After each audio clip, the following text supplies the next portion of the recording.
So Paul and I had been arguing for weeks about how to get the Beatles onto television.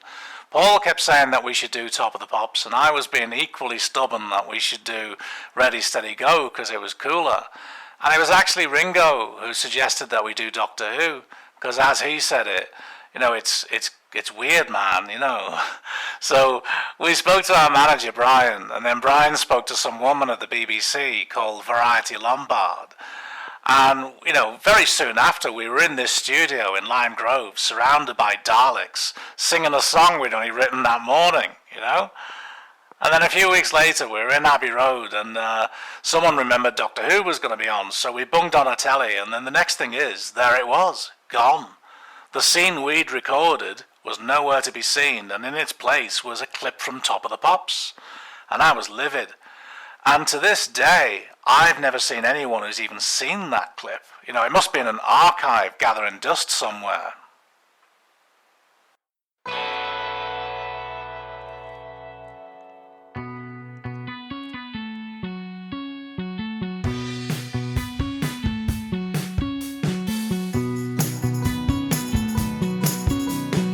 In the vortex, lost in time and space, through the vortex, to save the human race. And they were time traveling in an old police gold box. It took them so long to get home. They got home. Time traveling, yeah.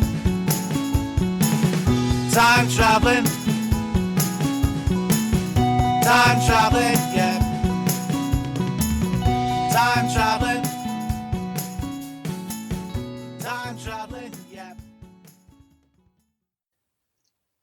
Well, hi everybody, and welcome back to Doctor Who Literature. My name is Jason, and I am very thrilled to be rejoined this week by one of the great William Hartnell fans out there in Doctor Who fandom. Jeff Goddard, welcome back to the show. Thank you very much for having me back. It's a real treat to come on, so thank you very much. I am fortunate growing up in the United States because we were getting William Hartnell reruns starting in the summer of 1985, which is quite a long time before those reruns began to make their way back to the home country of the United Kingdom. So I know I saw my first Hartnell on July 27th, 1985, at a Doctor Who convention in Manhattan at the now defunct Roosevelt Hotel on Madison Avenue and East 45th Street. And they screened a movie format version of The Dalek Invasion of Earth with remade closing credits that had a 1985 copyright date. And even at my young age, I knew that was wrong. And that evening, they screened all 6 episodes in movie format of The Seeds of Death, although my father had lost patience, and we went home before I got to watch Patrick Troughton. And then 2 months later, the entire package came to New Jersey Network when they got the Hartnell and Troughton and Colin Baker packages, and they aired them between September 1985 and spring 1986. So they aired all 17 surviving Hartnells, all then 5 surviving Troughtons. And then the last week of every month, they would show one Colin Baker season 22 story, which is how I came to watch Attack of the Cybermen on November 23rd, 1985, which was Doctor Who's anniversary. And at that point, I was mature. I was versed enough as a fan to know that was the actual anniversary. So when they landed in Totter's Yard, I was very, very happy. So I would have seen The Chase for the first time probably in January or February 1986. And I already had the Lofisier program guide, so I knew that it was an event story. I knew it was a big Dalek epic. I knew it was the departure of Ian and Barbara. And it's one of the few Doctor Who's that my mother watched with me because she was a New York City public school teacher. And the only part of Doctor Who she understood is that Ian and Barbara were school teachers, so she liked them. So she watched part 6 with me so she could see Ian and Barbara leave. And she was wondering why it was such a prolonged, drawn-out sequence. But, she didn't understand that Doctor Who was a serial and not a regular TV program. So you could do episodes like that back in the day. The show had room to breathe, which now when they spend 20 minutes writing out a companion, it's kind of forced and over the top, and poor Belinda Chandra deserved a lot better than she got, but Ian and Barbara's Amen to departure that. was one of the signal moments of my fandom. So, yeah, I have incredibly vivid memories of watching every episode of the Hartnell era in 85 and 86. And if I could go back in time, it would not be to go on the Gong Show and invent breakdancing. It would not be to go back in time and purchase a whole bunch of Apple stock in 1981. I would want to go back in time and watch those episodes the way that I saw them on a 19-inch TV set in 1986 through my childhood eyes, when bad special effects were not bad special effects, they were earth-shattering. So I would give anything to watch Hartnell again the way that I watched him when I was 11, 12 years old. So that's my story. How about you, Jeff? What is your Hartnell origin story? I mean, I got the Daleks double VHS release fairly shortly after that came out.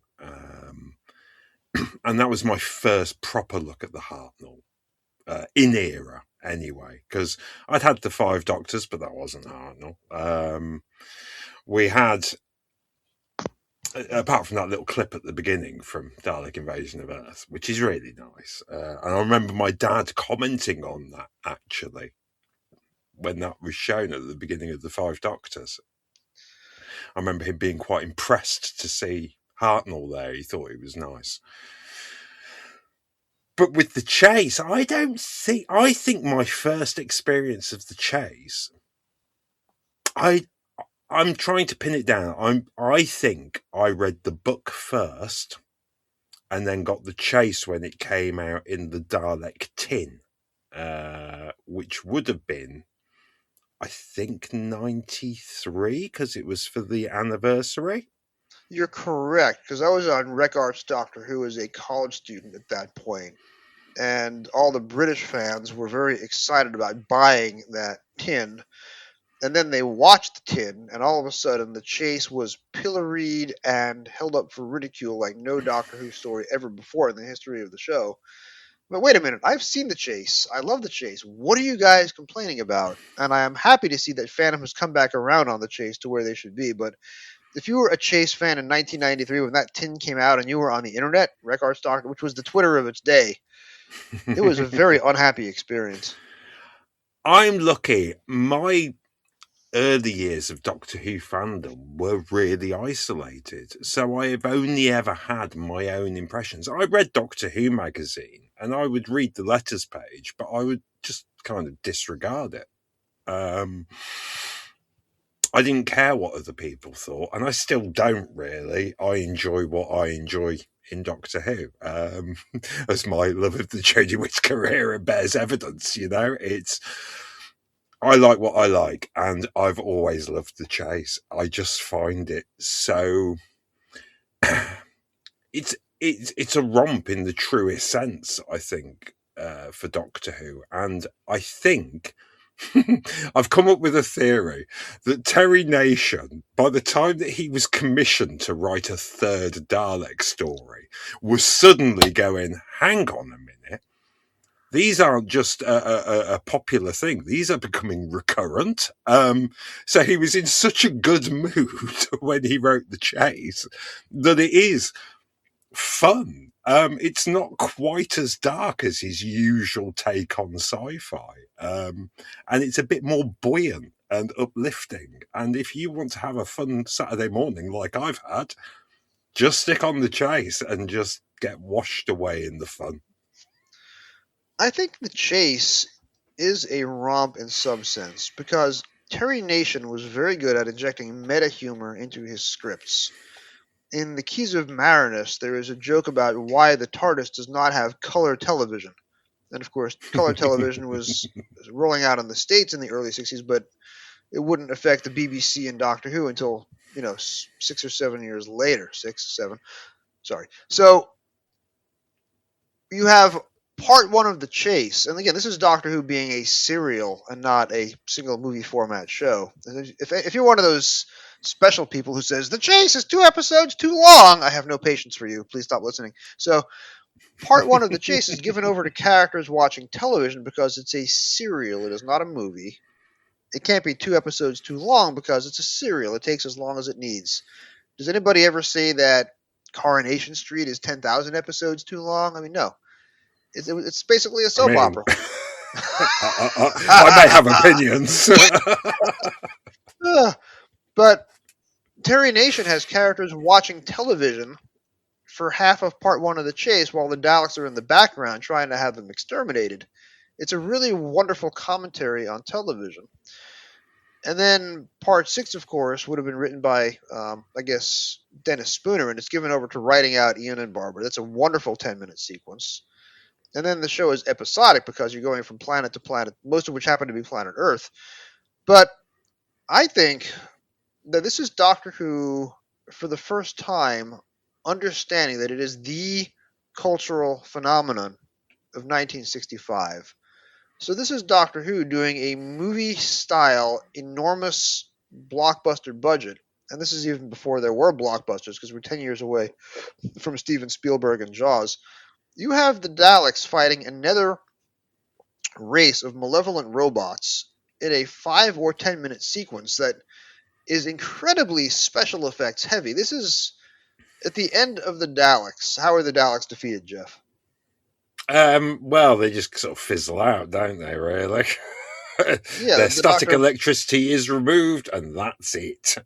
Yeah, the Doctor pulls the plug, and that's the end of it. But at the end of Dalek Invasion of Earth, which literally became a feature film, you have a huge volcanic explosion. And at the end of the chase, you have a full-on war between two robotic factions in a city on stilts that comes crashing to the ground. The imagination that it takes to come up with this and then film it in Lime Grove D on 1,400 pounds a week, you have to admire. Verity Lambert never said my studio is too small. She would put anything on TV, and they would make it work. And this is why, for me, the Hartnell era is still the best era of the show, because they refused to let the budget and the studio space limit their imagination. So the chase is Doctor Who buying into its own mythology, and there's nothing better than episode 6 of the chase. I'm sorry. It is one of Doctor Who's greatest individual half hours, budget or no budget, special effects or no special effects. It's brilliant. Yeah, I can't argue with that in any way, shape, or form. And the first time I saw it, I remember thinking, this feels big. It feels so big. And of course, the Dalek Mechanoid battle is sort of unimaginable for the time, and it looks so busy, and it looks like there's so many of them, and it just fires the imagination as well, and it just makes Doctor Who bigger. It makes the universe bigger, and it makes you think of things like the Dalek comic and great sort of additional Dalek stories where Daleks have these huge empires and there's thousands and thousands, something we wouldn't see until later. And Doctor Who's revival back in 2005, and the climax of that was the first time we ever saw truly an army of Daleks, other than in art, in comic, or in the chase. And in 2006, when the Daleks and the Cybermen are fighting in Doomsday, was such a mind-blowing moment. That's wonderful for Russell T Davies, but the chase literally did that 40 years earlier, because remember, the Mechanoids were supposed to be the next big thing before there were Cybermen. And the fact that you can build a Mechanoid prop as large as it is and have 6 of them rolling across Lime Grove D, which is about the size of the dining room that I'm recording in. Well, I exaggerate, a little bigger than that. Just the fact that this production team would do anything in a studio that small with a budget that small, and on a 1965, what was the resolution back then? 435 lines. The fact that they could 405 lines. The fact that they could get away with it on a 405 line screen and you wouldn't notice the seams. I am just in absolute awe and admiration of the people who did this, because now you have to have a big budget, but they were doing this in a 25-minute time slot in a minuscule studio on 1,400 pounds a week and 405 line resolution. That bravery, that insight, that imagination is so admirable. It's I think season 2 of Doctor Who is my all-time favourite complete season of any show ever, just because of how much they are pushing and pushing and pushing, and they are pushing the boundaries of science fiction television to a whole new level. You look at The Web Planet, another much derided story from that season, and you just look at the scope of the imagination and then the technical prowess to try to bring that imagination onto our screens. And of course, seeing it in a sort of reduced format would have been so beneficial. It would have looked so much bigger, because now with HD TV and 4K TV and 8K cameras and the such, there is nothing left to the imagination, and there is no way your brain can fill in blanks that aren't evident. It's really, I just, it's such a miraculous bit of television, and they could do it for the majority of a year. It's astounding. So let's do a victory lap then. Let's talk quickly about all of season 2. I'm not talking about broadcast season 2, which is what came out on Blu-ray, but the actual season 2 production block goes from The Rescue through Mission to the Unknown. Let's just take a quick victory lap. I want you to tell me a little bit about each story and why it's part of your favorite season. Starting with The Rescue, which obviously you've talked about The Rescue before on this show. We know how much you love it, but quickly recap for us. Why is The Rescue such a great story? The Rescue is, I think, for me, the beginning of Doctor Who proper. It is where the Doctor takes the lead. It's where we establish that new people can join the Doctor's adventures. It's just a wonderful 50 minutes of television that just make me so happy, because it just feels like Doctor Who beginning to really flourish. It's starting to really find its identity, and find its star in Hartnell, because he's so good in this season. He is miraculously good in this season, and I just adore him throughout, especially that scene with Vicky, where he sort of confides in her, and he consoles her after Sandy's death, and he makes her see reason, makes her understand why Barbara, and then they start getting up to mischief together with Bennett. Bliss, absolute Who bliss. And I will say that I am currently in the middle of watching the season 13 Blu-ray collection. I ordered that from the UK, and I'm watching it on my region-free plug-in external BD-ROM drive. And Maureen O'Brien is part of the Behind the Sofa crew, paired up with Sophie Aldred. And watching Maureen O'Brien, now Maureen O'Brien is not a science fiction fan, and she did not watch Doctor Who after she was fired from it. Sorry? Not by any stretch of the imagination. She does not enjoy science fiction. But have you watched the season 13 Blu-ray yet? I haven't. No. I won't spoil it, but her reactions to Pyramids of Mars and her reaction to the android invasion of all stories is going to extend your lifespan by 10 years. You are going to have so much faith in humanity watching Maureen O'Brien watch season 13. I cannot recommend it highly enough. I think Maureen benefits this TARDIS team in a way that maybe Carol didn't. And I think that's again because the writers have learned lessons amongst the first season and realised that actually you need someone with a bit of spark. And they never gave Susan that spark, whereas they did with Vicky. And that's the fun part. So moving on, let's talk about the Romans. Why is the Romans part of your favorite season?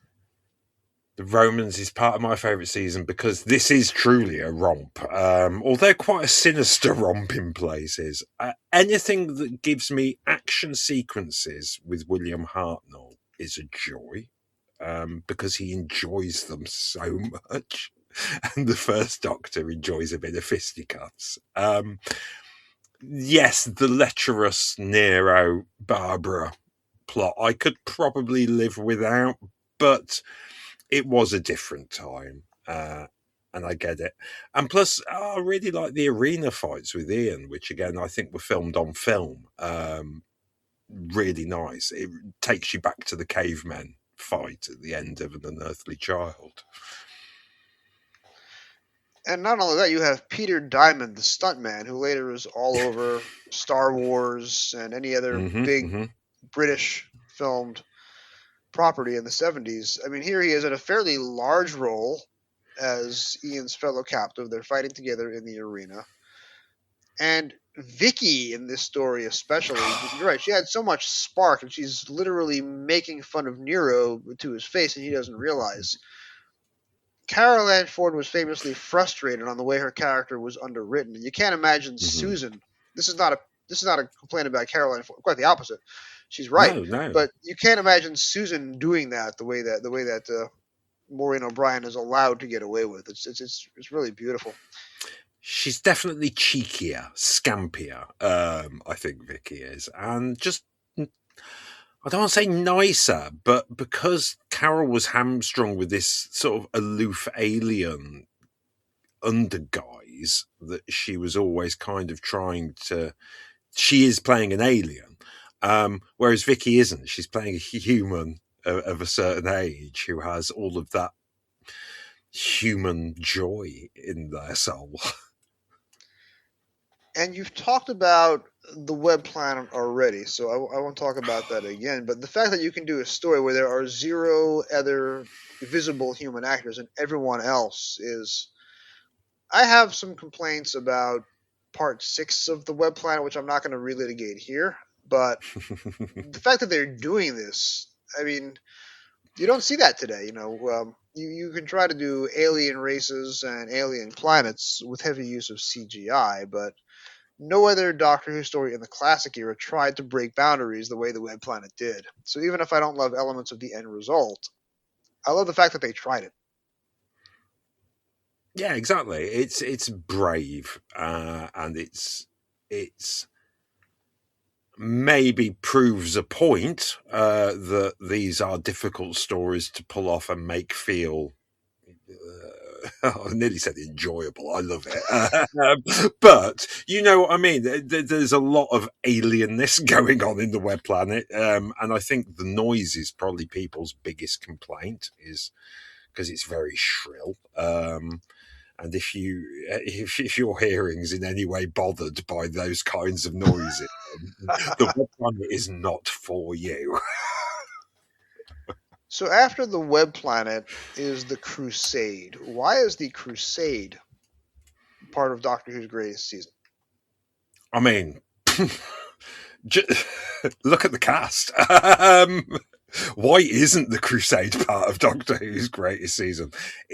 It's triumphant, bold television making again, with some truly stunning performances that far outstrip the demands of a throwaway family TV show. It is cinema at times, especially in those scenes between come on, I'm blanking now. Names. Julian Glover, thank you very much, Marsh. and G Marsh, and yeah, it's been a long week. It's been a long week, and I'll be honest with you, I've watched all of Full Circle this week. I've then crammed The Chase, and I've got to do State of Decay by Tuesday as well. So. Oh yeah, so however, let's take a break from season 2. Give me a quick shout out to What's in the Box. Tell me a little. If my fans are not watching What's in the Box, and if you aren't, you should be. Tell me a little bit about what you guys are up to. You and Jim. Well, as of next Saturday, a week today of recording, we are launching our journey into season 18 of classic Doctor Who, Tom Baker's final season, and my first season as a fan. We've had some fun. We've already recorded The Leisure Hive, Meglos, and Full Circle. So they are banked and ready to go. We had Conrad Westmus join us on Full Circle. Your Trap 1, Gallifrey 1 co-correspondent. Loved those episodes, by the way. I have to say, I really, Thank you. really enjoyed them. The FOMO was real. But we're having a whale of a time. Meglos may have come in for some unfair criticism, but we'll see how it goes. But yes, we continue on with State of Decay, and those will be releasing, as we go. We will then be doing season 19, seasons 25, and seasons 26, which were Jim's. I ain't too proud to beg, as the song says. So I did beg my way onto what's in the box for one of the season 18s. But who else has been joining you and Jim this season for season 18? Well, we had the gorgeous Rod Brown from Nostalgia Source. He joined us for the Leisure Hive. Jim and I just tackled Meglos alone because I couldn't find any willing sacrifices, to be honest with you. What you should have done was pulled the most awesome bits of shade throwing from the Meglos novelization, where Terrence Dix is not shy about saying what he thinks of this script. And you could have had Terrence Dix give you audio commentary via his. I have read the Meglos novelization, but a long time before I ever rewatched it. Meglos stuck in my head as a kid. Less so now. Let's just put it that way. And then we had Conrad on here, and we have Cy Hart for State of Decay. I think Daniel Knight is lined up possibly for Warrior's Gate. Rod is back for Keeper of Traken. And you, my fine fellow, are joining us for Logopolis. I had to beg and I had to plead, but I have no shame. When it comes to talking about Logopolis, I must be on any show that talks about Logopolis, lest you guys get it wrong. Fortunately, you and Jim are so positive that you're not going to get it wrong, so we're going to have a great time. I adore Logopolis. It just crushes me under its atmosphere. I love it. One of my sort of alternate names online is Wheezing Grampus. So... When I was at Galley and I was moderating the Christopher H. Bidmead panel, one of my panelists was Stephen Shapansky from Radio Free Scaro, whose Twitter name was Legopolis, because he's a Lego fan and a Legopolis fan. So that's amazing. What's in the box is Jim Allenby and it's Jeff, and you did a whole run of you did a whole season on every Jodie Whittaker story, and I joined you for a couple of those. And now you're doing the classic series, and I could not be more excited. And getting back to the Crusade, what's amazing about the Crusade is Ian Chesterton, who's the audience identification figure, stumbles his way into the TARDIS uninvited, is at odds with William Hartnell for every story of his tenure, or at odds with the First Doctor, I should say. I'm sure the actors got along well, but the two characters are always fighting. In the Crusade, Ian Chesterton is literally made a knight of the realm of England by King Richard the Lionheart. Isn't that incredible? Isn't that amazing? Ian really goes on a journey. And I think that was really compounded rewatching The Chase earlier today, actually. Ian and Barbara,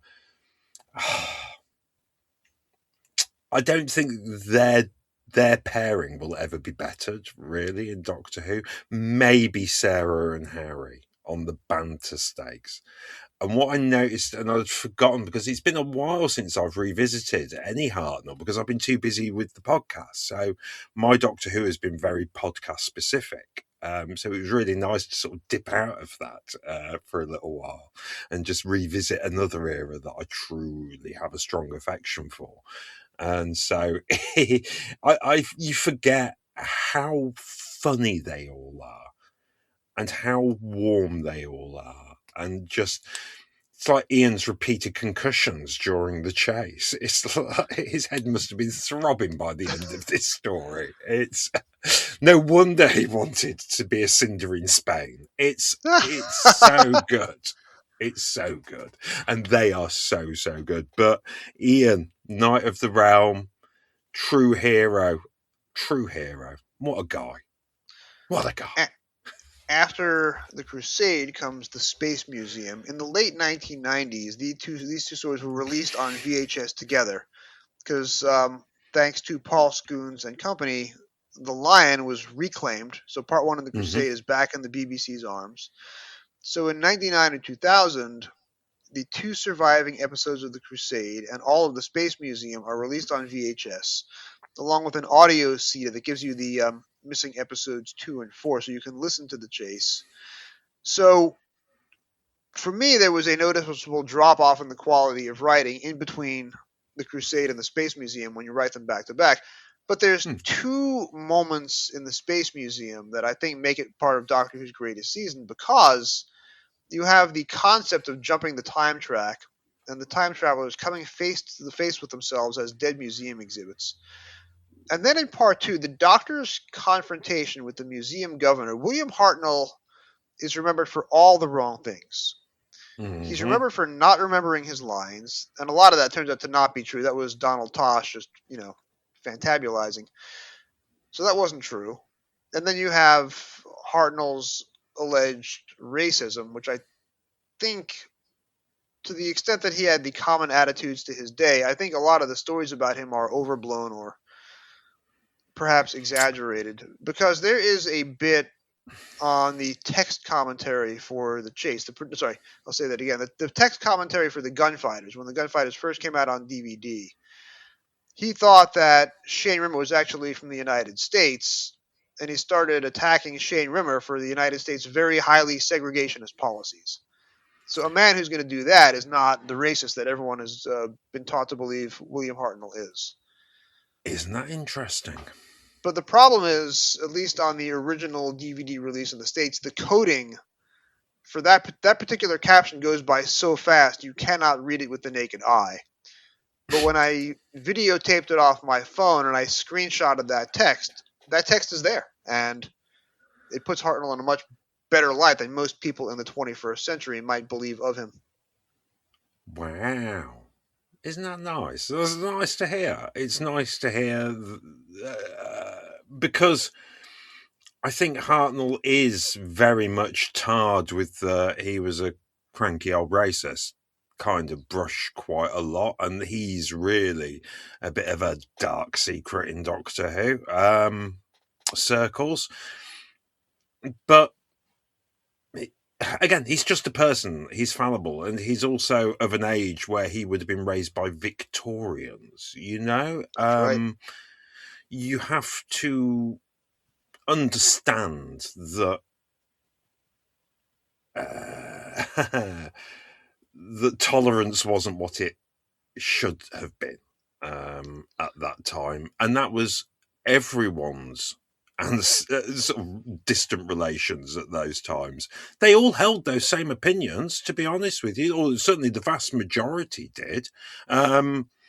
Most people were raised racist. You look at British TV comedy, right up until sort of like the tail end of the 70s into the early 80s, there was still very casual racism thrown around, and it was normalised. So what hope did people have other than to be racist if they're raised in racist ways? It's difficult. It's difficult. No, we don't want to acknowledge that our heroes can be racist or flawed in any way, but we all are flawed in our own unique ways. And I think the flaw of racism was prevalent in most people at the time. I mean, it's I won't go into the politics of it, but at the same time, William Hartnell is working for Sidney Newman, Verity Lambert, and Waris Hussein. Doctor Who's production office in 1963 is as woke can be, and William Hartnell is happily working with them every single week, 6 days a week. So, and having a great time doing it as well. Yes, he could be difficult, but again, older. I mean, neither of us are shy of being sort of like the coming around the 50 mark, but we know what it's like to be old and tired and cranky. And would we have the energy to do something as demanding as Doctor Who for 48, 50 weeks of the year? I don't think so. I am exhausted just working a 50-hour work week, which is why I overslept and was a little bit late for this recording. So after Space Museum comes to Chase, we're talking about it now. So quick hits. The Time Meddler, Galaxy 4, Mission to the Unknown. Why are these part of Doctor Who's greatest season, production block season 2? Galaxy 4 is, hang on, let me get these in order. How can you go wrong with the Time Meddler? You can't. Nope. It's I wouldn't say it's perfection, but it's damn close. It's such fun. It's such fun. I really like Galaxy 4. Now, my first experience of Galaxy 4 was, again, the Target novelisation. It's funny, most of my Hartnell memories, at least initially, are from Target. Not many of the other Doctors, though. Just Hartnell. But I really like Galaxy 4. I can't be mad at it. It's basic, and it's very black and white, and it's very simplistic in structure and tone and everything.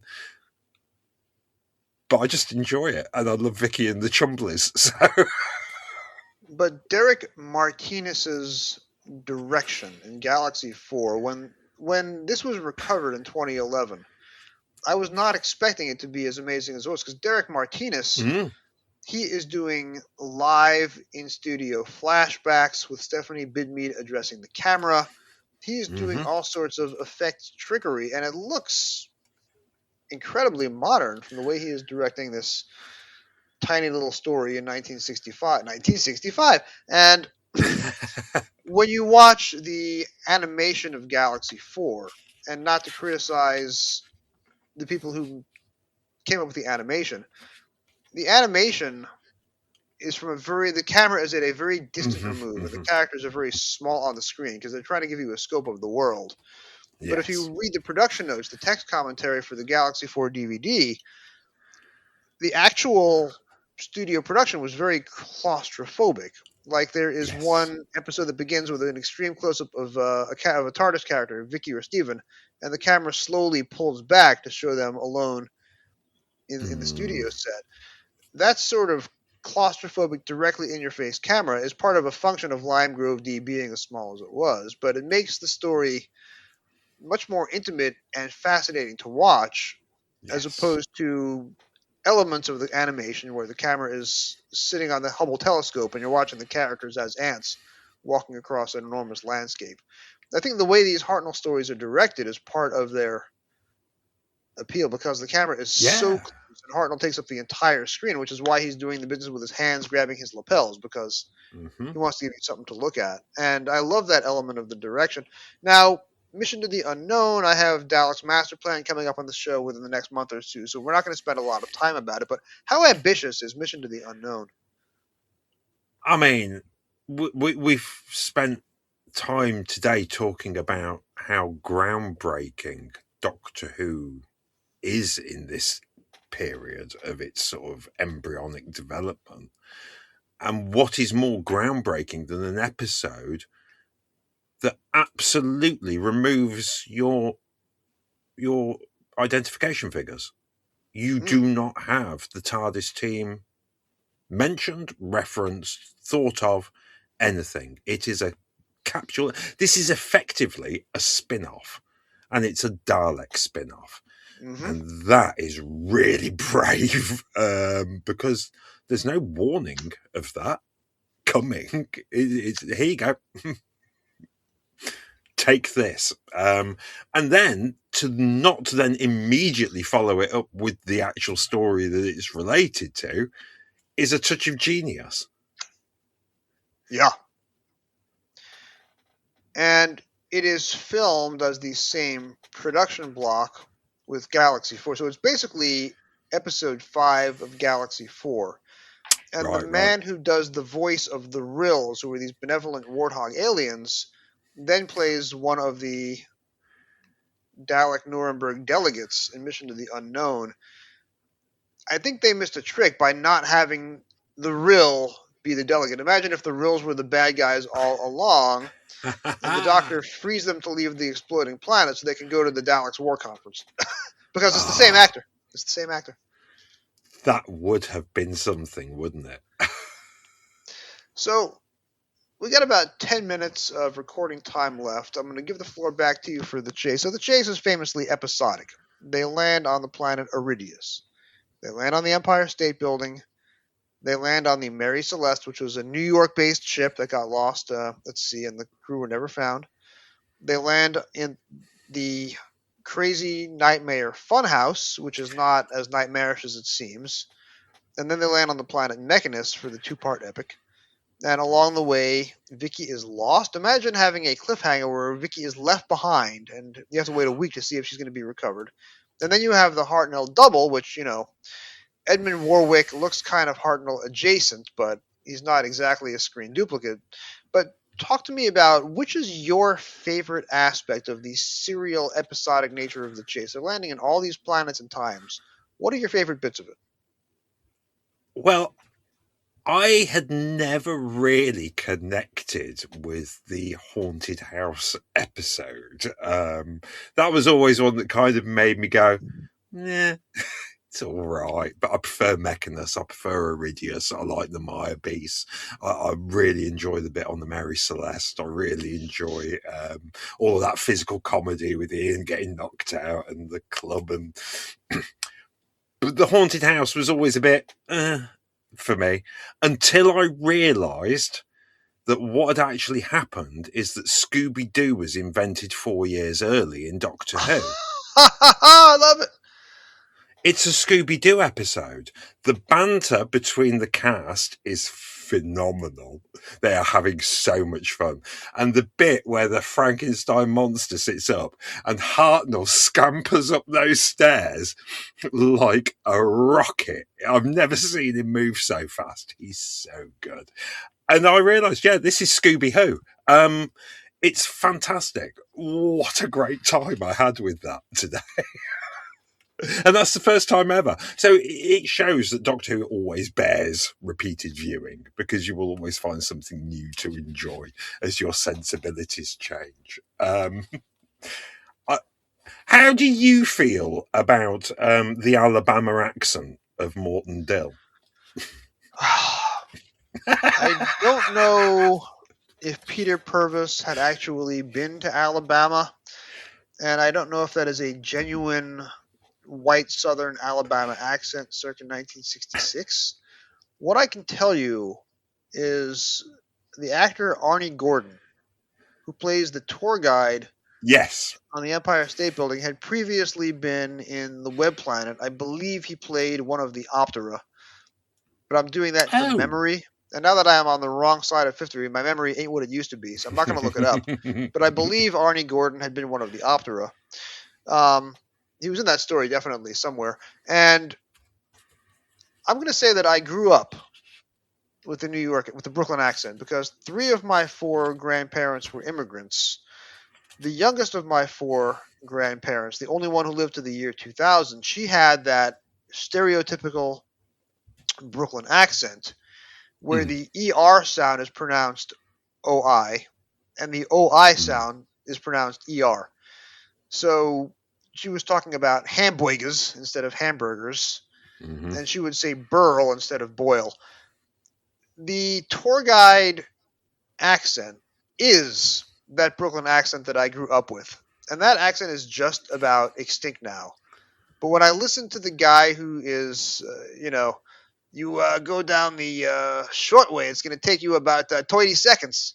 That is the accent that I grew up with, and I love it. It's that and Alexei Sale are 2 of the most fun New York accents in classic Doctor Who, although Alexei Sale only does it for 1 line.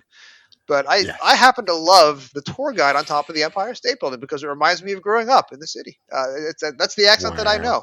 That's a little comically exaggerated, but he's got the basics of it down pat. He's great. He's so much fun. He just looks like he's so done with his job. I love him. He feels very real to me. Where the big guy just walks in his way and he just keeps moving him on. There's so much fun stuff in The Chase, and I think it's immediately comparable to Keys of Marinus in what Terry is doing, is keeping his script moving forwards, location, location, location, location. Right. Which is a great way of sort of making a compelling and filling narrative, I guess, to fill in X amount of minutes per week, per episode. So it's doing what it needs to do to tell an engaging story. And it's quite exciting, this concept that the Daleks have time travel and are a threat and can pursue the Doctor wherever he goes, even though he doesn't know where he's going. I mean, that's really quite exciting at the time. I love that Terry Nation is still writing the Daleks as individuals. That's right. Because we have the Dim Dalek, as I like to refer to him. And he's so good. But Daleks are individual to a degree, or were in the 60s. And having a dumb Dalek is just... I mean, you have... This makes me happy. You have David Graham and Peter Hawkins off camera, probably egging each other on. Yeah, absolutely. They're having fun with this.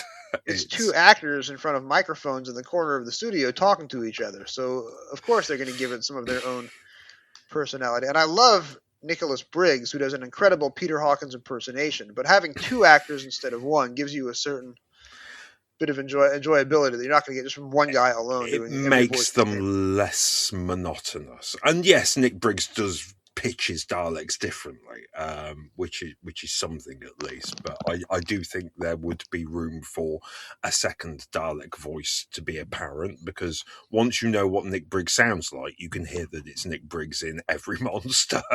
Right.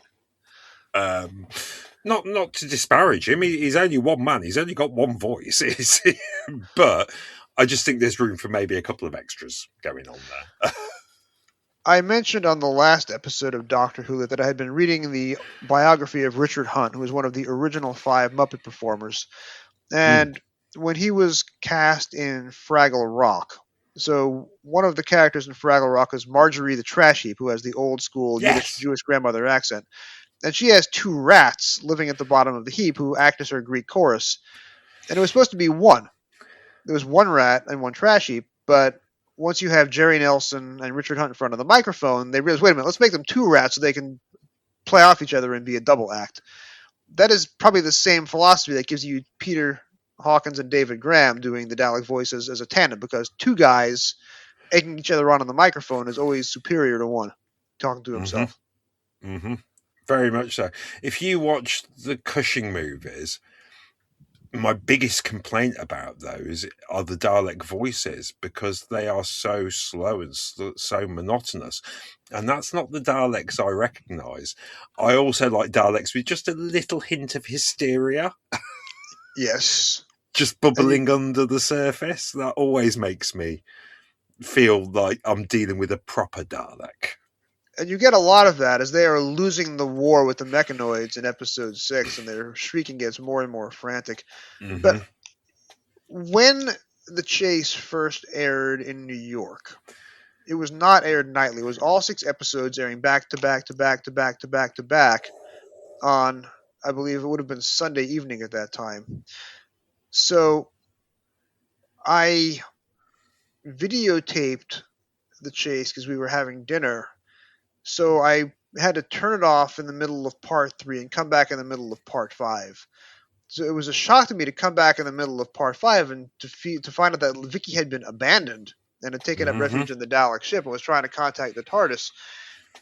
Think about if you are an 11-year-old in the audience in 1965 and there's a cliffhanger where one of your regulars is left behind and is now in the Dalek ship. And you have to live for a whole week with that realization. That is not the way Doctor Who is watched anymore. You watch all 6 of them in a row, and you say, this is 2 episodes too long because it's padding. No, I think it's an amazing, bold narrative move to have a character lost. And you have to spend an entire Saturday night until the following Saturday evening to figure out if she's going to be okay. It's a great use of Doctor Who's long form narrative. It really is, and again, Maureen sells it so well. She's so good as Vicky. And I love that little subplot because it means that Vicky knows that the fake doctor is a fake doctor. Right. And she can then, when they do catch up to the doctor, which she knows at the back of her mind, so you know that she knows that they're on the trail, which is why she gets into the Dalek time ship instead of just staying in the haunted house. I love that. And I remember the book covering that and being so scared for her. It's like, is she stuck? Is she lost? Right. Is she ever going to meet them up? And that's that cliffhanger, that week of pain and torment that we endured back in the day, where you didn't know from one week to the next what was going to happen. And it was great, compelling TV. And my final question is, as you are now a man grown, and you're watching The Chase at the tail end of February 2026 for my little show, do you still get emotional when you watch Ian and Barbara's final scene, and you have William Russell and Jacqueline Hill running around London taking still photographs? Do you still get emotional watching that? I'm not the most emotional person. I'm quite good at just being fairly steady, you know. However, it wasn't Ian and Barbara's happiness that made me emotional. It was Hartnell's sadness that made me emotional this time round. And Hartnell, I am not ashamed to admit, I had tears this morning watching this. And that's wonderful. The first time I've ever cried at The Chase, because it's always been a happy thing. But today, I couldn't take my eyes off Hartnell and how good he is in those scenes and how heartbroken he is. And then that little bit at the end, I shall miss them. Yes. That got me. That was it. I was broken. And I had to take a minute and just go. So yes, at 49 years old, after seeing this for the first time when I was 15 or 16, I can honestly say The Chase still makes me emotional because Ian and Barbara leave. And the first 5 minutes of the Time Meddler is given over to the Doctor and Vicky processing the departure of Ian and Barbara. And again, that's not padding. It's just this is a weekly serial, and you need to spend 5 minutes in week 2 talking about what happened at the end of week 1. I guess bonus last question. Talk to me about Peter Purvis, who becomes a regular and stays on for most of the season 3 production block. Tell me about Peter Purvis. Peter Purvis, I think he's probably his own biggest critic. And I'm going to refer solely to Peter Purvis as the young aspiring actor, not Peter Purvis necessarily the sort of right-wing politics type that he's maybe become in his later years. I'm just going to say it is a common trope for old people, because conservatism, in some respects, it is the politics of. You have fear mongering on the left too, and I'm much happier off social media because the left fear mongers as badly as the right. But of course, I have seen it with my father-in-law. When you hit a certain age and you're spending more time watching TV or listening to radio and less time engaging with the world, it is easy to become scared. And I have a father-in-law who is scared of the mayor of New York City, and I'm like, you have never lived in New York City for a day in your life. What do you care? And that works to an extent, but I do not blame Peter Purvis for any personal attitude he may hold that is not the same as mine. No. But it is something that Doctor Who fans want everything to be right, and that's a very noble attitude. They want people to have the right opinions. And by right, you mean correct and not right-wing. Yes, yeah. Sorry, yes, correct, proper, decent. You know, and so when the people that we look to as sort of people to be upheld don't share those same views as us, and you want to praise them for performances that they gave 60 years ago, and then need to attach a proviso to that you don't share the same views and opinions of said person that you're about to praise, it creates a very difficult atmosphere in which to talk freely about art and artists. I find it difficult to separate art from artist anyway. That's just personally me. When I find out someone is disappointing, it does put me off them, and I can't help that. But Peter Purves is a delight in 60s Doctor Who. He is so good. And you can see how much Hartnell appreciates him as well. There's a scene where they first meet in his little prison at the top of the Mechanoid City. And Hartnell is looking at him. And there is such a look of pride and happiness in his eyes and on his face that you go, yeah, this is the right person to get in to replace the fact that the last two people that started the show with him are now going.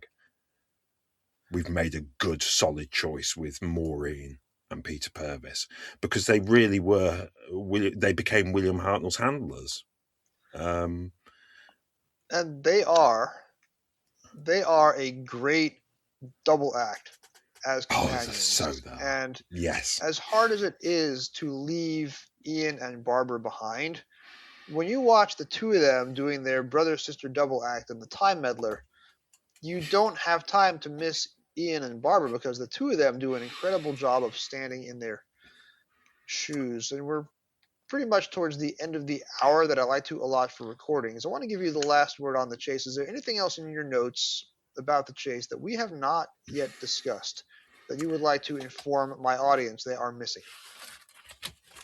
I think if you listen to popular fan opinion on the chase and don't give it the time and the mental the frame of mind to watch this and just have fun with it, then you're missing out on a true gem of a story. It is absolutely remarkable. And I want to say justice for Richard Martin. Yes. Because no, he doesn't have an easy job and he doesn't always get it quite right. But what he does accomplish in the chase is nothing short of extraordinary for the confines and the budget with which he had to play with. Just watch this and just marvel at how good Richard Martin actually was. There are bloopers and blunders in the chase, but that was part of the language of live-to-tape 1960s television. And if you criticize Doctor Who for having the occasional visible camera, they were trying something, and you're not going to notice that on 405-line TV in 1965. And you can't invalidate the entirety of the chase just because of the occasional blooper, because every Doctor Who story has bloopers. Come on. Game of Thrones in the 21st century has a character sitting in front of a Starbucks cup, all right? I will admit something now. I have never actually, on watching the chase, seen anything other than the camera shadow that comes up as they pan in on the chalkboard on the Mary Celeste. Right. I've never noticed any of the other mistakes that are there. So maybe I'm not very attentive, but I don't see them. I've been reading a book about the movie Goodfellas, which part of it was from right here in Brooklyn, one of my favorite movies. But they're talking with the cameraman, the DP. He was more interested in the emotional truth of the scene. He wasn't paying attention to bloopers. So when a cigar disappears from Paul Sorvino's mouth in between takes, he doesn't care because he was interested in the performance. So there are filmmakers who are less worried about continuity from scene to scene than they are about the emotional truth of the scene.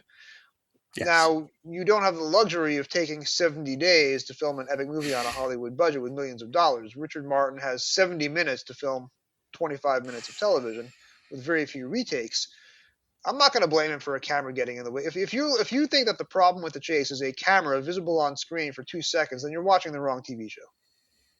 Yes, absolutely. Yeah, it's and again, this was never meant to stand up to the weight of 60 years worth of scrutiny, really. It was not intended for that.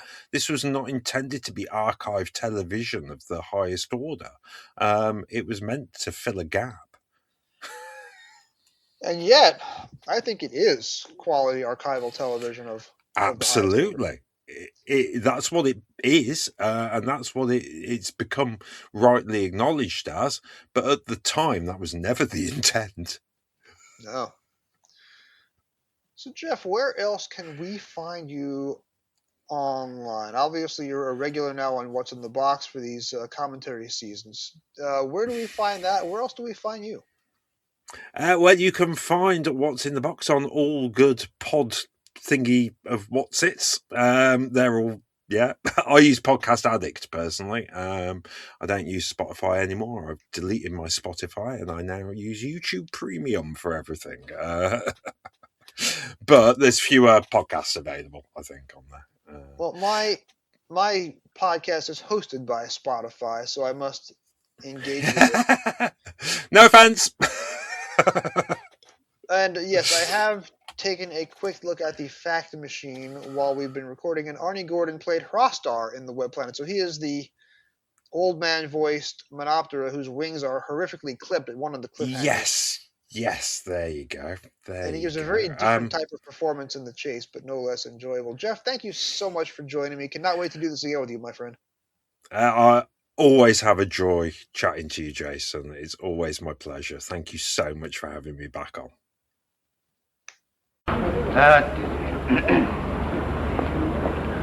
Here, on top of the Empire State Building, you're on the 102nd story above the ground level, at a height of 1,473 feet. This is the tallest building, the tallest structure in the entire world. Now you'll note, when you come up in the elevator, it took you 7 minutes. Well, this way down, you want to get down in a hurry, it would take you 30 seconds. Well, of course, we don't recommend that. Doctor Who, The Chase, by John Peel. Televised as The Chase. Teleplay by Terry Nation. Televised in May and June 1965. 1965! Paperback release date, July 20th, 1989. Target book, 140. Cover artist, Alister Pearson. Through a space-time visualizer, the Doctor and his companions are horrified to see an execution squad of Daleks about to leave Skaro on a mission to find the TARDIS and exterminate the time travelers. Eluding the Daleks on the barren planet Iridius, the Doctor and his friends escape in the TARDIS, but this is only the beginning of an epic journey. As they travel through space and time, they try to shake off their pursuers by making a series of random landings. But the Daleks don't give up easily. This is a chase to the death. There are several different lenses with which to examine the novelization of The Chase. I could, as I've done in years past on the show, do a forensic breakdown of the text, looking at prose, paragraphs, scenes, differences between the book and the televised product. I'm not going to do that here, not least of which because author John Peel is a friend of the podcast, having been a guest twice, once for the Dalek Invasion of Earth episode, which was removed by Spotify on copyright grounds, so is currently not available for playback, and once on a recording of an Li Who convention panel in 2023. That is a bonus episode in which actor Conrad Westmus read my scripted lines, since that was a week where I had my second and to date final bout of COVID and I had no voice. And I hope to have John back on the show again to address some of his many other books, which are forthcoming in the Doctor Who Lit rotation. I'll just briefly say here that John is probably one of the 5 or so best writers in the Target line, someone who writes proper books, with attention paid to character motivation and exploring fictional worlds through the 5 senses. Now, excluding one-shot authors who did very good work, John is one of the few Target writers to join the 5 Timers Club, which is a coveted niche also occupied by Terrence Dix, Malcolm Hulk, Ian Marter. I only will have positive things to say about the prose and the chase. John has been a published fiction writer for decades and is still very much active. So what I will do instead is adapt my year 2018 review of the book for Stacy Smith's Ratings Guide, which was written at a very specific moment in Doctor Who fandom. Every decade or so, every 10 years, 15 years, fandom decides to reevaluate the chase. It's a brilliant, fast-paced adventure with great character moments. No, it's a painfully unfunny comedy. No, it's an atrocious turkey with bad production values and worse acting. No, it's a brilliant post-modern take on the limitations of the televisual medium in 1965. And then came Twitch. Twitch, a haven for live stream gamers in their teens and 20s, began streaming almost every existing Doctor Who adventure from the classic series, starting with An Unearthly Child in May 2018, back when An Unearthly Child was available, and running the same promo for that era's Doctor after every 25-minute installment. Within a few hours, catchphrases from the Hartnell promo were trending on Twitter. London 1965. Believe me, I know. Heck, the Web Planet was trending higher in the UK than Theresa May, the then Prime Minister, on the day that it was live streamed. I jumped into the live stream in order to catch episodes 3 through 6 of The Chase. If young fans were going to be there to experience Morton Dill and Ian and Barbara's departure for the first time, the Twitch kids loved Ian and Barbara in a moving and very unironic way. I wanted to be a part. What most impressed me is how much the kids loved the story. I'm talking about genuinely loved with no ironic detachment. There was a good-natured call and response to almost every line of dialogue in the Empire State Building sequence. Earlier, when a line of Daleks paced the desert sands of Iridius, chanting 4-syllable words, all synonyms of exterminate, the Twitch kids kept the echo going for a good half hour. Impersonate, elucidate, defenestrate. By the time the mechanoids showed up at the episode 5 cliffhanger, the new fans were over the moon. In this light, The Chase is fine comedy. Terry Nation, or Dennis Spooner, or whoever was most responsible for the final dialogue, packs in the jokes and quips fast and furious. After the Mire Beast of Iridius eats a Dalek, the Dr. Riley observes that it was pâté de Dalek à la Mire Beast. Vicky trolls a mechanoid by imitating its speech patterns in episode 6 in a way that I'm quite embarrassed to admit I had not fully appreciated before 2018. And here is a bunch of younger kids seeing this for the first time, totally ignoring the production flubs, and just grooving on the main cast. The chemistry, the funny lines of dialogue, even the funny lines that I'd managed to miss over the previous 30-odd years. Thank you, Twitch. Thank you, The Chase. Which brings us to John Peel's novelization. If The Chase on TV can be enjoyed as a good-natured, funny story with endless quotable lines, well, it's a little less evident from the novelization just how much fun the thing would be to watch later, on live stream. John, in his introduction, tells us that he's novelizing Terry Nation's original scripts rather than the camera scripts. His stated motivation for doing so is to show us what the story looked like in Terry's head, before the budget, before Richard Martin's direction highlighted other ways to interpret The Chase. This is a noble motivation. I'd point out that many other Target novelizations are based on rehearsal scripts or camera scripts and didn't reflect late script editor changes or actors' improvisations, hello Tom Baker, hello Peter Grimwade, and Earthshock, but John adapted a much more archaeologically older version of the story than almost any other Target writer to date. On the one hand, novelizing Terry's older script drafts makes you realize just how much value was added to the story by Dennis Spooner as script editor, and what else came to the table during rehearsal. Some very funny lines remain in the book, but some of the most uproarious bits on TV are not to be found in print. The sequence of Vicky annoying everybody in the TARDIS, not here. You've squashed my favorite Beatles, not here. Vicky's story about the castle in the field, not here. Pâté de Dalek à la Mire Beast, not here. The Empire State Building tour guide, who sounds very much like my late Uncle Jerry, who tells us that the elevator will get you down in about 7 minutes, but if you go the other way, it'll take you about 20 seconds. Not here. The Grey Lady in the haunted house who walks through Ian, not here. She was an unscripted character devised by Richard Martin in gratitude for her having choreographed the Web Planet. In fact, the whole Festival of Ghana 1996 / cancelled by Beijing, an amazing bit of world building by the way, is not here. Hi-Fi? The panda? Sadly, not in evidence. On the other hand, while Jeff and I praise the visual look of the chase compared to other Doctor Who serials of the era, in terms of scope and ambition, the spectacle does look better in the mind's eye via John Peel's typewriter. The Mire Beast attack on the Iridian City, and in fact the underwater Iridian City, look great in the book. The jungle battle on Mechanus also looks great without BBC Camera 5 in shot, and the Doctor's robot double actually looks like the Doctor, in a way that Edmund Warwick didn't have to do on TV. The Mechanoid City has actual computers in it, because this is not London 1965, it's 1989, the number. Another summer. Sorry, you celebrate 1965 in your way, and I will celebrate 1989 Public Enemy style.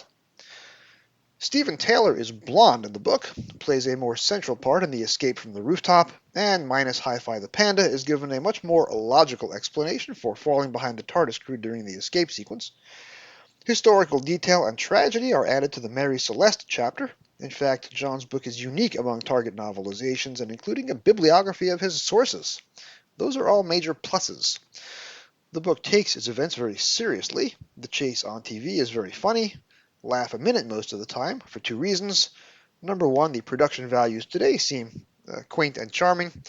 And two, it's a genuinely funny script, peppered with all sorts of clever asides. The book has its humor, but is mostly a straightforward, big-budget action blockbuster, a sort of precursor to John's sadly underrated War of the Daleks for the Eighth Doctor adventures in 1997. It's just not precisely the same story to which the kids on Twitch reacted so well in the spring of 2018. As a postscript, while I didn't have time to join the daily live stream, I did come back later on to watch Inferno with the Twitch kids. However, by that point, the gamers had moved on, and most of the fans left were sad old Doctor Who fans, dropping spoilers about the outcome and trying to one-up each other with trivia. One of the other people on the chat screen had a username identical to that of one of the better-known Virgin Publishing and BBC Books authors of the 1990s. It was very much not the same vibe of the chase. Young kids genuinely enjoying TV from 55 years before their time. It was just Doctor Who fans mansplaining to each other. In other words, Twitch effortlessly recreated 21st century Doctor Who podcasting. Barbara, we made it! I don't believe it. London 1965! Hey, we're 2 years out. Oh, what's 2 years amongst friends? We're home! Nothing seems to have changed. Oh, will you wait till we get back to Coal Hills? Hey, how are we going to explain our absence? Yeah, that's the point, isn't it? We'll have to think of something. Better be good, eh? Yes, please. Oh, 2 threes, please. 2 threes? You must be joking. Where have you been, on the moon? No, but you're getting warm. Shh.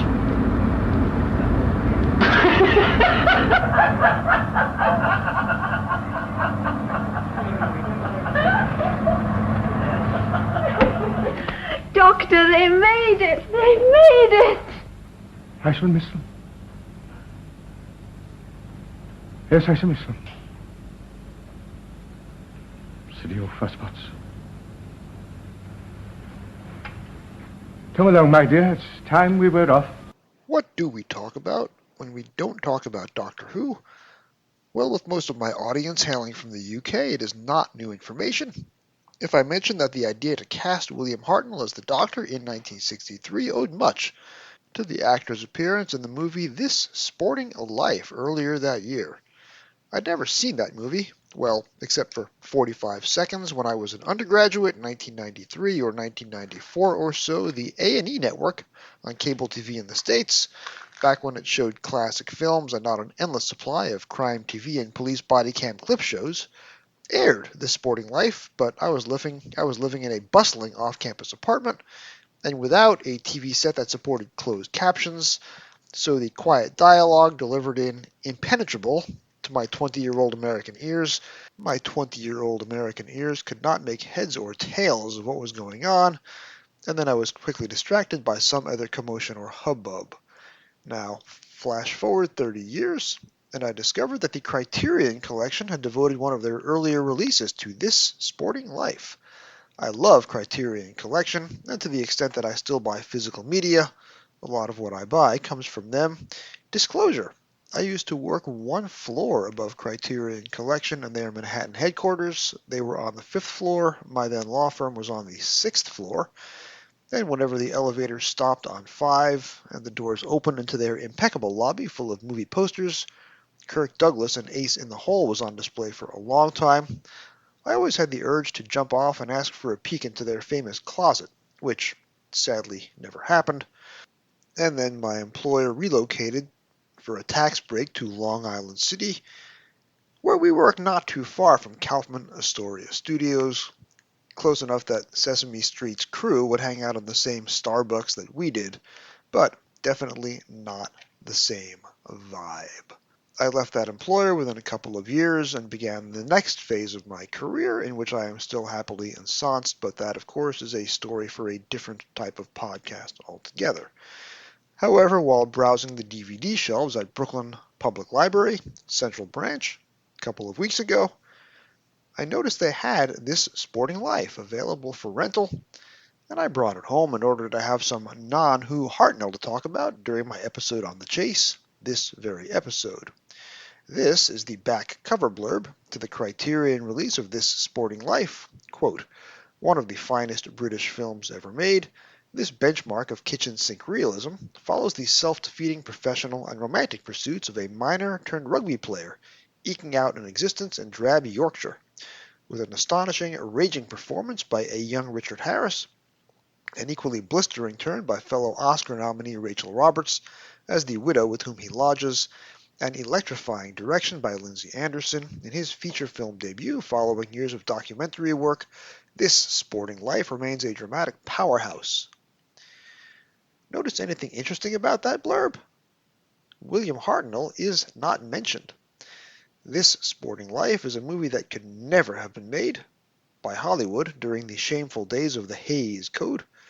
This 1963 film from the kitchen sink school, and that term has a slightly different meaning in the States, is shockingly brutal and uncompromising, so it's quite different to what I was expecting.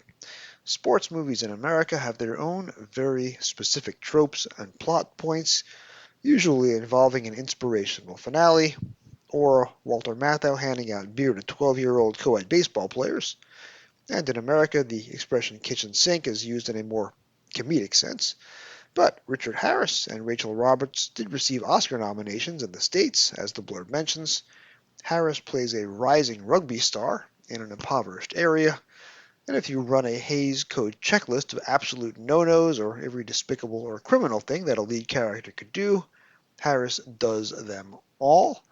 William Hartnell gets fourth billing in a vivid but small role, or perhaps I should say a small but vivid role, as a broken old man, with exactly none of the character traits that he'd bring to Doctor Who a year later, even using a different accent. I see exactly nothing in the character of Mr. Johnson that informs Hartnell's later work as the First Doctor, not the Season 1 version of the character as an antagonist, and not the Seasons 2/3 versions as a slightly wicked but golden-hearted uncle. Cf. The Chase. The second half of This Sporting Life is a slow implosion of the leads' lives, with Hartnell's character written out in a casual footnote. You can see echoes of This Sporting Life in the late 1970s American football drama North Dallas 40, starring Nick Nolte, and directed by Ted Kotcheff, who has some definite connections to Doctor Who's earliest years. For that, I recommend you to the book Pull to Open by Paul Hayes. I had an interview with Paul in an episode of Doctor Who Literature in November 2023 for the 60th anniversary, and I would certainly refer you back to that book. However, that's where the comparisons stop. North Dallas 40 has glamour in the form of Dale Haddon's female lead, and a cynical but faintly optimistic ending. To my American eyes, This Sporting Life is well structured and well shot, but unlike North Dallas 40, is so pessimistic and so nihilistic that after a while, even watching the two Oscar-nominated performances becomes joyless, if not anxiety-inducing. With that being said, we'll see you in 2 weeks as we are jumping a time track and returning to the barren wastelands of the homeless, forsaken, abandoned and lost Season 23 missing episodes to what I quite firmly believe to be one of the worst books ever written in any genre, and bear in mind I have read Ron Jeremy's autobiography. Join me and a returning guest as we muse over what it takes to not just be evil, infinite evil, but to be the ultimate evil. Thank you for joining me on Doctor Who Literature. The executive producer is David Barsky. Each episode is produced by Jim Sangster and yours truly. This week's episode was written and edited by me. Everything else comes from the great Jim Sangster. Special thanks to my special guest, Jeff Goddard. This podcast can be found on your podcast app of choice, with all past episodes at creators.spotify.com/pod/show/Doctor Who Lit. It really helps if you rate 5 stars and subscribe. You can find me on Blue Sky and YouTube at Doctor Who Novels, that's Dr. Who Novels, and on email at Doctor Who Literature, that's drwholiterature @gmail.com. Thank you for listening, and whatever you do, keep turning the pages.